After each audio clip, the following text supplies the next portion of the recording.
This might sound like something straight out of a sci-fi movie, but it's very, very real. We're talking about cryopreservation. It's the science of, well, hitting the pause button on life itself, literally stopping biological processes cold. But that raises a huge question, right? How on earth is it possible to freeze life without completely destroying it? And that really is the central challenge, the one puzzle scientists have been trying to solve for decades. I mean, think about it. We've all seen what happens when you forget a bottle of water in the freezer, right? It expands, it cracks the bottle. Now just imagine that exact same thing happening, but on a microscopic scale inside a living cell. And this picture shows you exactly what that looks like. It's not pretty. What you're looking at are lethal ice crystals forming inside a human egg cell. As the water inside freezes, it expands and forms these razor-sharp structures. They're like thousands of microscopic daggers, just shredding the delicate machinery of the cell from the inside out. Solving this problem? Well, that's the holy grail of cryobiology. So, to figure out how scientists actually pulled this off, here's what we're going to cover. First, we'll look at the big dangers of freezing. Then we'll get into science's solution, a kind of cellular antifreeze. After that, we'll compare the two main methods they use, slow freezing versus something called vitrification. And finally, we'll see the amazing human impact of all this, especially when it comes to preserving future families. All right, let's dive right into the first part, the perils of freezing. See, to keep a cell alive, you're not just fighting one enemy. You actually have to protect it from two totally different threats. The ice, of course, but also just the cold itself. Yeah, it's basically a war on two fronts. On the one hand, you've got something called chilling injury. This is where the cold temperature itself starts messing with the cell's membranes and internal structures even before any ice shows up. But the main event, the number one enemy, is definitely ice formation. That's what causes that catastrophic physical damage, those daggers we saw, but it also triggers some really destructive chemical changes inside the cell. Okay, and this brings us to a really weird but crucial concept called supercooling. You think water just freezes at 0 degrees Celsius, right? Well, not always. It can actually stay liquid way, way below that, down to -15 or even colder. But here's the catch. That liquid state is incredibly unstable. It's like a ticking time bomb. The slightest little disturbance can make the whole thing flash freeze instantly and violently. And dealing with that instability forces scientists to make a critical choice. On the one hand, they can control the process. This is called seeding. Basically, they intentionally start the freezing process at a relatively warm temperature, like -7 degrees. It's a gentle nudge that lets the cells slowly and safely push water out. The alternative? You risk spontaneous nucleation. That's when that supercooled water just snaps and freezes all at once, say at -15. It's a violent, totally uncontrolled event, and it almost always means those lethal ice crystals are going to form inside the cell. And listen, this quote from the source material really just nails it. It says that the difference between a lab that gets great results and one that doesn't often comes down to this one simple, practical step: seeding. In other words, the entire success or failure of the whole procedure can hinge on controlling exactly when and how that very first ice crystal appears. It's that critical. So the big question is, how do scientists get a handle on such a volatile process? Well, they have a secret weapon, a whole toolkit of special chemicals called cryoprotectants. All right, so a cryoprotectant agent, or CPA for short, is really the hero of our story. The easiest way to think about it is like the antifreeze you put in your car's radiator. It's a special substance that mixes with the water and basically does two things. It lowers the freezing point, and, most importantly, it gets in the way, preventing those big, deadly ice crystals from ever forming in the first place. And these things work like a team of highly specialized bodyguards. You've got two main types. First are the permeating ones, like glycerol. These guys go inside the cell, working from the interior to protect all the delicate machinery. Then you have the non-permeating guys, like sucrose. They stay on the outside, acting as sentries.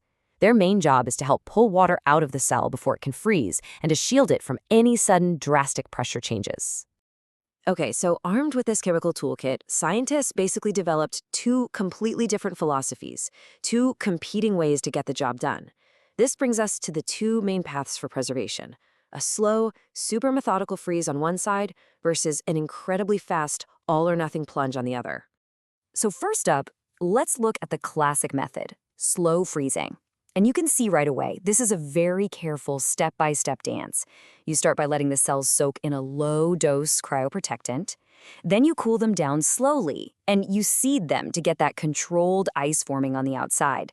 And then you just keep cooling at a crawl. We're talking just 0.3 degrees Celsius a minute. It's all about giving the cell enough time to push that water out safely before it gets plunged into liquid nitrogen for long-term storage. Now let's put that side by side with the other method, vitrification, because they are polar opposites. The whole philosophy of slow freezing is to manage ice. Vitrification's goal is to avoid ice completely. It does this by using a super high concentration of those CPAs and a ridiculously fast cooling rate. I'm talking thousands of degrees per minute. The whole point is to move so fast that ice crystals literally don't have time to form. The water just transforms into a solid, glass-like state with no crystals at all. And just look at how different the actual process is. Vitrification is, well, it's brutally simple. There are basically two steps. You give the cells a quick bath in that high-powered CPA solution to suck the water out fast, and then boom, you immediately plunge it straight into liquid nitrogen. It's a high-stakes, high-speed game, and it's over in seconds. Now, you might think using such a high concentration of antifreeze would be toxic. And you'd be right, it can be. But the exposure is so brief that it works. And the results? They were an absolute game changer. This huge leap in thinking, from just managing ice to eliminating it, caused the survival rates for really delicate cells like human eggs and embryos to just skyrocket. And because of that, vitrification is now the undisputed gold standard in fertility clinics all over the world. Okay, so let's zoom out from the science for a minute and talk about what this all really means for people. Let's look at the incredible human impact of this technology and how it's literally being used to preserve and create future families. The applications today are just incredible. We can, of course, successfully freeze individual sperm, eggs, and embryos, but what's really amazing is that we can now preserve entire pieces of complex tissue from the ovaries and testes. And why is that a big deal? Because that tissue contains thousands and thousands of immature cells, which has just blown the doors wide open for fertility preservation. And this chart here does a great job of showing the different paths this technology creates. So take a young cancer patient, for example. Before she starts chemotherapy, a piece of her ovarian tissue can be frozen. Then, years later, after she's recovered, that same tissue can be transplanted back into her body. And that can actually restore her natural hormonal cycle, and she might even be able to conceive naturally. Or, as another option, doctors can mature the eggs from that tissue in the lab for IVF. It gives people multiple shots on goal, multiple ways to build a family down the road. And I just want to be really clear. This is not science fiction or some far-off theory. This is happening right now. We've already seen more than 100 live births across the globe from this exact procedure, transplanting frozen and thawed ovarian tissue. Every single one of those babies is living proof of just how far this incredible science has come. This quote points to another massive shift in thinking. See, it used to be that doctors would only freeze sperm samples if they were, high quality. But then came a new fertilization technique called ICSI. That's where you can take a single sperm and inject it directly into an egg. Because of ICSI's success, even a sample with very few healthy sperm can still work. So now the thinking has completely flipped. As the quote says, samples should be frozen regardless of their quality. Just freeze it all, because that gives hope to pretty much every single patient who's facing treatments that might affect their fertility. Which kind of brings us full circle and leaves us with one final big question. We're getting really, really good at hitting the pause button on a cellular level. So as we continue to master this incredible science, what other doors is that going to open? What new possibilities will this unlock, not just for building families, but for the future of medicine, and maybe even for society as a whole? It's really something to think about.